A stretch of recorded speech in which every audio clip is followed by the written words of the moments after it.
Deputy CM Pawan Kalyan చిన్న కుమారుడు mark Shankar భవనోవిచ్ అగ్ని ప్రమాదంలో గాయపడిన సంగతి మనకు తెలిసిందే. సింగపూర్‌లో మంగళవారం ఉదయం ఓ స్కూల్‌లో జరిగిన అగ్ని ప్రమాదంలో అయితే మార్క్ శంకర్ కాలికి గాయాలైనట్లయితే మనకు వార్తలు విశాఖపట్నం టూర్‌లో ఉన్న పవన్ కళ్యాణ్ అయితే విషయం తెలుసుకున్న తర్వాత కార్యక్రమాలు ముగించుకొని అయితే వెంటనే సింగపూర్ బయలుదేరారు. అయితే ఈ ఘటనపై పలువురు సినీ ప్రముఖులు అలాగే రాజకీయ ప్రముఖులు కూడా స్పందించారు.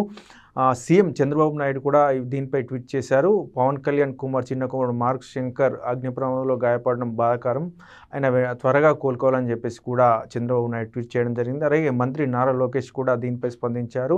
మార్క్ శంకర్ అగ్ని ప్రమాదంలో గాయపడడం బాధాకరమని, త్వరగా కోలుకోవాలని చెప్పేసి ఆకాంక్షిస్తున్నట్లు కూడా లోకేష్ ట్వీట్ చేశారు. అటు ప్రతిపక్ష నాయకుడు జగన్ కూడా స్పందించారు. ఈ విషయం తెలిసి నాకు చాలా బాధ కలిగిందని, మార్క్ శంకర్ త్వరగా కోలుకోవాలని చెప్పేసి కూడా జగన్ ట్వీట్ చేయడం జరిగింది.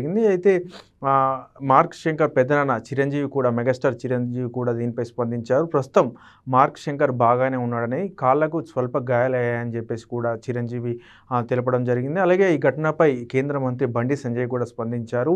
ఈ విషయం తెలిసి నేను చాలా షాకింగ్‌కి గురయ్యానని, అయితే మార్క్ శంకర్ త్వరగా కోలుకోవాలని చెప్పేసి కూడా బండి సంజయ్ ఆకాంక్షించారు.